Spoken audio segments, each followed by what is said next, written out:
Welcome to Real Estate Innovators Radio, featuring industry influencers and trendsetters, sharing proven strategies to help you build a better business today. And here is your host, Keith Doherty. Hello and welcome to this episode of our show. This is your host, Keith Doherty, and today our special guest is Diane-Sterling of Orlando Keller Williams Advantage Realty. Now, Diane carries a long list of commendations, including 5-star customer satisfaction award, multiple #1 rankings for sales volume, and she was even featured on Top Agent magazine in Florida. So Diane, welcome to the show. Well, good morning, Keith, and thank you so much for inviting me to be a part of your show today. Absolutely. We're really excited to have you here. So let's kind of dive in and get to kind of know a little bit more about you. So if we could start with what led you into real estate? I mean, was it something that you always knew that you wanted to do? Well, no, funny question. I actually ended up getting into it, I would say it's, more or less a third or fourth career. It was always an area of interest for me, and I always followed real estate sales and, what was going on in the industry, the ups and downs and so forth, but previously been in a couple of different industries first. And after being in those other industries for a while, just sort of decided it was time to do something different, have my own business, and real estate was the perfect venue for that. Excellent. And in your time as you've built your business, what personal attributes or traits or qualities do you think have most contributed to your success, and how did you develop those? Well, it kind of ties in, I guess, to the previous question. The ability to research and analyze data, which I did quite a bit of for 10 years previous. I've been in the defense industry and worked on researching a lot of information.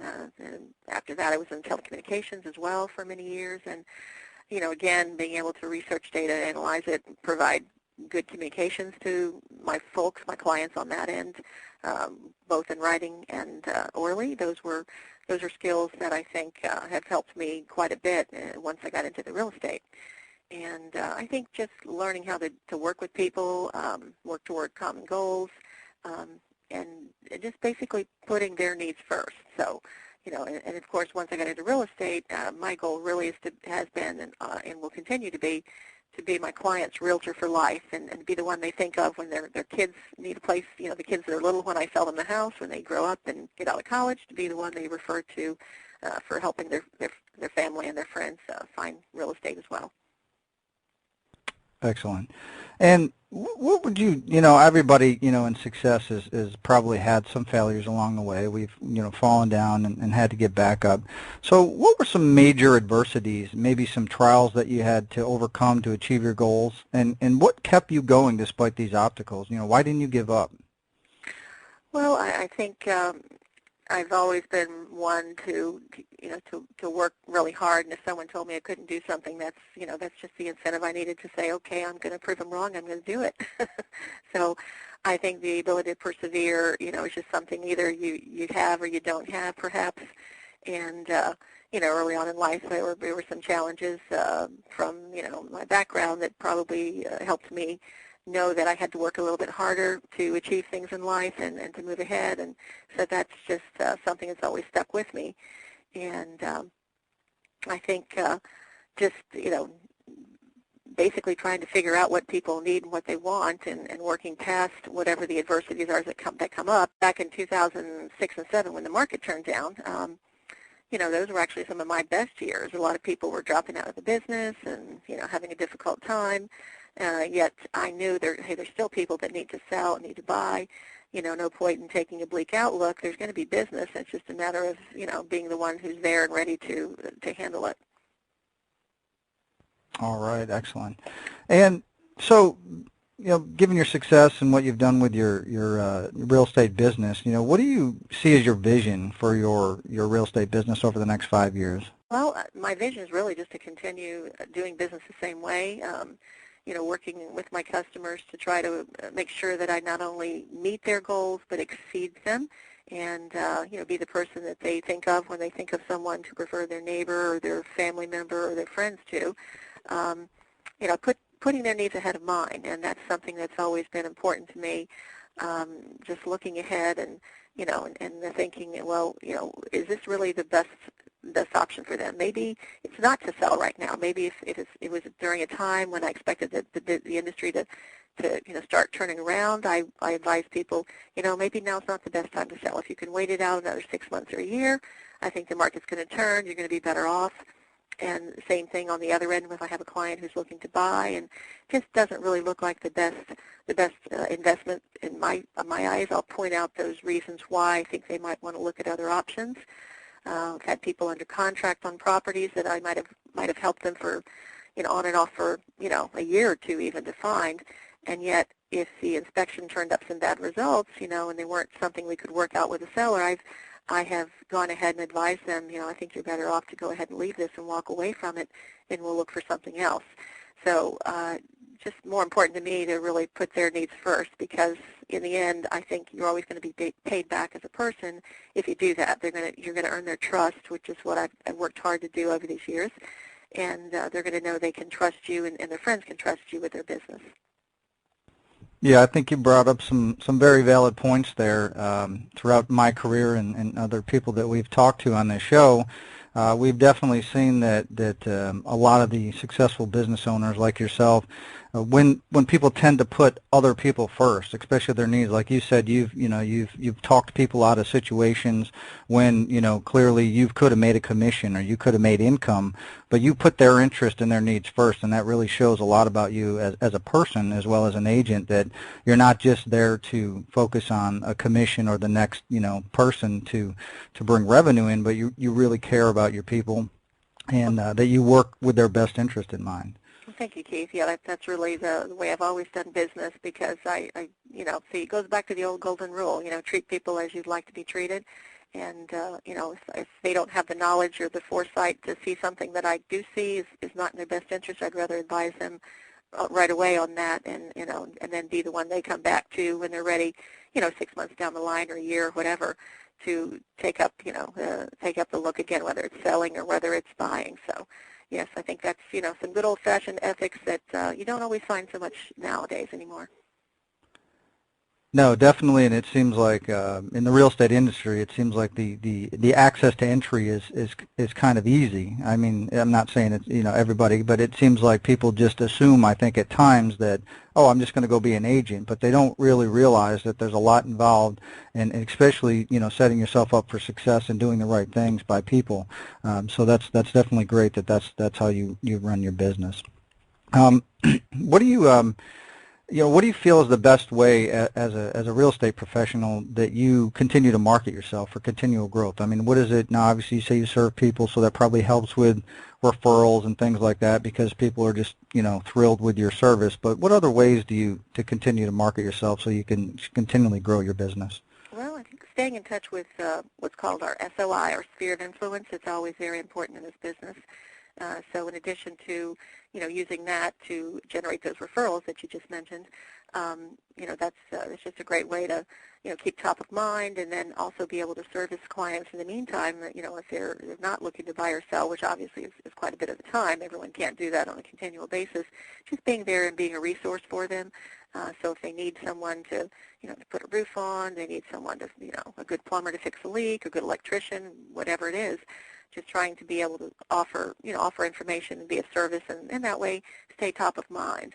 Another thing that I try to be pretty consistent at is doing some farming in some of the areas that I specialize in.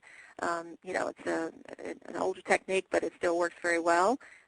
People pay attention to those kinds of things that come in the mail, postcards on what the home values are like, or postcards on what is just recently sold. They'll go straight to the trash can unless they're thinking about selling, in which case they hang on to them. So, and even when they're not looking at selling, I think everyone likes to know what the values are like in their neighborhood. So, so that's another way, just kind of staying in touch with people. Also, another thing that's become very popular these days is sending out e-newsletters, and that way you can kind of keep people abreast of what's going on in real estate in general, or what's the latest trend in colors for spring, or what sorts of things are doing well in people's yards.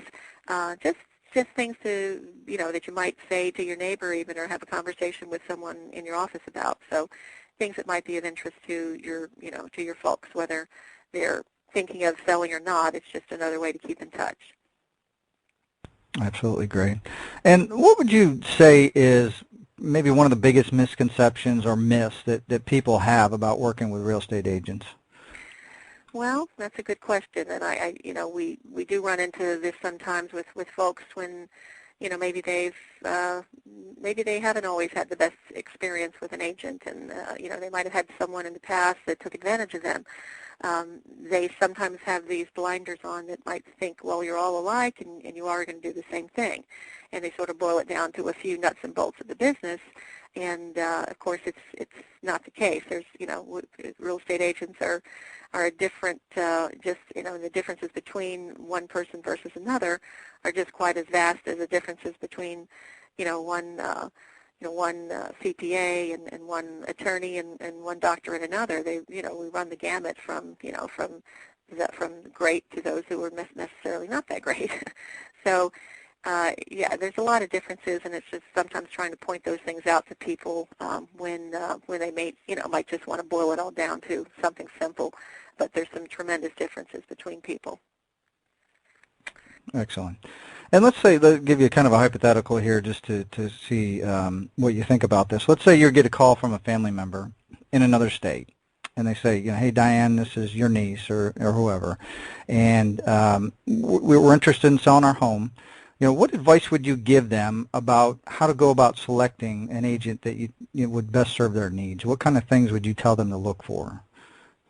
Well, I would try to tell them to look for someone who's not only experienced in the business, but who's a local, they're very local to their area, someone with certain credentials. And in fact, what I typically do first is just say, well, if you're open to having me assist you with this, I've got a great network of real estate professionals who hold similar credentials to what I have, and I can refer them all across the U.S. actually, anywhere in the country, whether they're selling in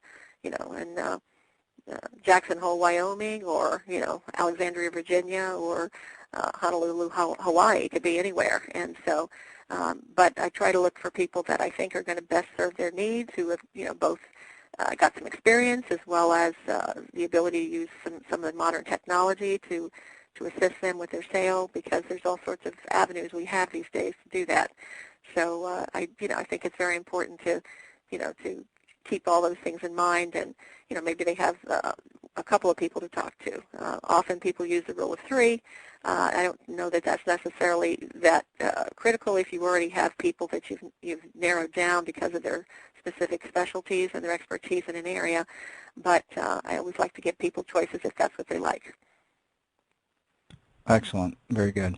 And so let's say somebody wants to they need a real estate agent, and obviously you cover the Orlando area.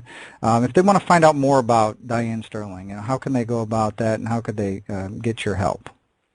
Well, they can reach out to me via text or phone call at my cell phone. It's very simple. It's 407-761-0512. They can also email me. It's just my name at my first and last name, which is Diane, D-I-A-N-E, at diane-sterling.com, and Sterling is spelled with an E, just like sterling silver. Or they can find me on my website, which is diane-sterling.com. And I'm also hooked into social media such as LinkedIn, and I do have a Facebook business page, and as well as a YouTube channel where I put all my listings. So look forward to hearing from anyone with any questions, or if I could be of service to anyone. Excellent, Diane. I just want to say that I appreciate you taking time. I know you're busy, and it's great that you were able to come here and share the different things that help build your business and how you really serve your customers. I'm really honored that you were able to take the time and share that with everybody today. And remember, everybody that's listening, you can reach out to Diane at numerous places. Just to kind of recap, she gave her cell or phone, as well as you can go to diane-sterling.com, which is her main site, or search her on social media. So with that said, everybody, thank you again for joining this episode of our show. Have a great day. We'll talk to you guys all soon. Thank you so much, Keith. Have a great day. Thanks for listening to Real Estate Innovators Radio. To hear all episodes featuring leading real estate industry influencers and trendsetters, visit us online at realestateinnovatorsradio.com today.